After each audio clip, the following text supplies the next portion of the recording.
अंशुल अपने corner office की window से बाहर देख रहा था। उसके सामने फैला हुआ था शहर, ट्विंकलिंग लाइट्स और बसलिंग एनर्जी का एक टैपेस्ट्री। फिर भी अंशुल एक अजीब सी डिटैचमेंट महसूस कर रहा था। एम्प्टीनेस का एक एहसास उसे अंदर ही अंदर खाए जा रहा था। उसने अपने सपने अचीव कर लिए थे। वो एक सक्सेसफुल टेक कंपनी का सीईओ था। उसका नाम इनोवेशन और वेल्थ का दूसरा नाम बन गया था। उसके पास लग्जरियस अपार्टमेंट था, एक्सपेंसिव कार थी, रिकॉग्निशन थी। सब कुछ जो उसने कभी सोचा था वो उसके पास था। अंशुल ने शेल्फ पर लगी हुई अपनी अवार्ड्स की तरफ देखा, हर एक उसकी मेहनत और इंटेलिजेंस का प्रमाण। फिर भी आज रात उनमें से कोई भी उसे सॉलिस नहीं दे पा रहा था। थकान की एक लहर उस पर छा गई। उसे समथिंग मोर की, फुलफिलमेंट की तलाश थी, जो उसे हर बार मिलने से बचती रही। उसके स्पेशियस अपार्टमेंट की खामोशी उसके लोनलीनेस को और बढ़ा रही थी। वो चीजों से घिरा हुआ था, लेकिन कनेक्शन के लिए तरस रहा था। उसकी सक्सेस एक कीमत पर मिली थी। उसे एहसास हुआ, एक ऐसी कीमत जो अब उसे नहीं देनी थी। उसकी नजर उसके डेस्क पर लगे एक फ्रेम्ड फोटोग्राफ पर पड़ी, जो एक सिंपलर टाइम की याद दिलाता था। यह उसकी एक तस्वीर थी जब वह एक छोटा सा लड़का था, आंखों में लाफ्टर, अपनी दादी के बगल में खड़ा हुआ। उस समय हैप्पीनेस, सनशाइन, लाफ्टर और उनकी प्यारी कहानियों का एक सिंपल इक्वेशन हुआ करता था। अंशुल के बचपन को आकार देने में उसकी दादी ने बहुत अहम रोल निभाया था।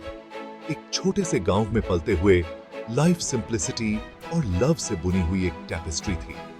उसे अपनी दादी की ताजी बेक्ड ब्रेड की खुशबू, उनके स्पिनिंग व्हील की मधुर रिदम और स्टारलिट स्काई के नीचे सुनाई गई दिलचस्प कहानियां याद आती थी। उसकी दादी अपने लिमिटेड रिसोर्सेज के बावजूद विजडम से भरी हुई थी। उन्होंने उसे हार्ड वर्क की वैल्यू, एजुकेशन की इंपॉर्टेंस और परसिवियरेंस की पावर सिखाई। उसे अपनी दादी के वर्ड्स याद थे, life is a journey, Anshul, not a destination. Strive to make a difference, to leave the world a better place than you found it. उनकी बातों से प्रेरित और अपने गांव में फैली गरीबी के साइकिल से बाहर निकलने की चाहत से प्रेरित होकर अंशुल ने खुद को अपनी पढ़ाई के लिए समर्पित कर दिया। उन्होंने स्कूल में बहुत अच्छा प्रदर्शन किया, स्कॉलरशिप्स हासिल की, जिसने सिटी जाने का रास्ता बनाया। हर माइलस्टोन पार करते हुए उसकी दादी के वर्ड्स उसके कानों में गूंजते थे, उसे आगे बढ़ने के लिए प्रेरित करते थे। जब वह सिटी के अनफेमिलियर लैंडस्केप में नेविगेट कर रहा था, तो वह उनकी टीचिंग्स और उनके प्यार की यादों को टैलिस्मन की तरह अपने साथ रखता था। वह सफल होने के लिए, उन्हें प्राउड करने के लिए, अपने गांव की लिमिटेशन से अलग लाइफ बनाने के लिए दृढ़ था। सालों बाद अंशुल सक्सेस के शिखर पर खड़ा था। उसकी कंपनी टेक इंडस्ट्री में रेवोल्यूशनाइज कर रही थी। उसका नाम पावर के गलियारों में चर्चा का विषय था। उसने वह सब कुछ हासिल कर लिया था जो उसने ठान लिया था। फिर भी डिससैटिस्फैक्शन का एक एहसास बना हुआ था। सक्सेस की रिलेंटलेस परस्यूट ने अपना असर दिखाया था। वह अपने काम में इतना बिजी हो गया था कि उसने बाकी सब कुछ, अपने हॉबीज, अपने फ्रेंड्स, अपनी फैमिली को पीछे छोड़ दिया था। उसके दिन मीटिंग्स, डेडलाइंस और नेगोशिएशंस की भागदौड़ में गुजरते थे। वह हमेशा ऑन रहता था, कॉन्स्टेंटली कनेक्टेड, एक्सपेक्टेशंस का वेट उस पर हावी था। स्लीप एक लक्जरी बन गई थी जिसे वह अफोर्ड नहीं कर सकता था। उसका खाना जल्दी में और अक्सर डेस्क पर ही होता था।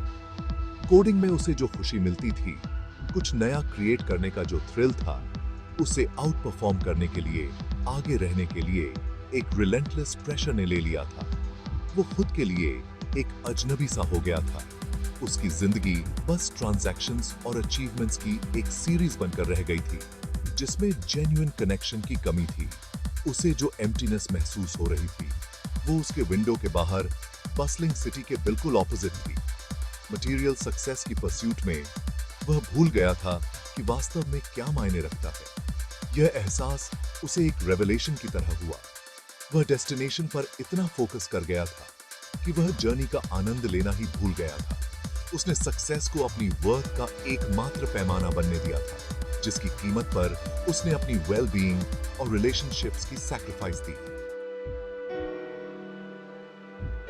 एक शाम जब अंशुल अपने अपार्टमेंट में अकेला बैठा था, साइलेंस बहरा कर देने वाली थी, उसकी नजर एक पुरानी घिसी हुई बुक पर पड़ी।